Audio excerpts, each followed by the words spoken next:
CPM ছিল বলে সবাই এই ছোট বড় কথা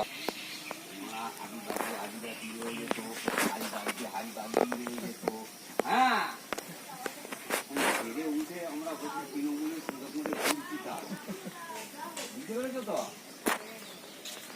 অ্যাকচুয়ালি আমাদের এখানে কথা বলা এই চাষবাস সমস্ত নাহলে মানে নুন তেলের পয়সা একটু বসে থাকবে ওখানে।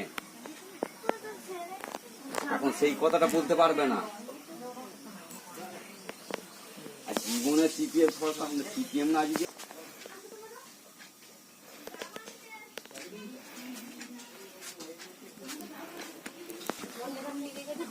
বর্তমানে কিছু এলাকা আছে 5,000 টাকা করে পাচ্ছে মাত্র, পুরুষ মহিলা দুই।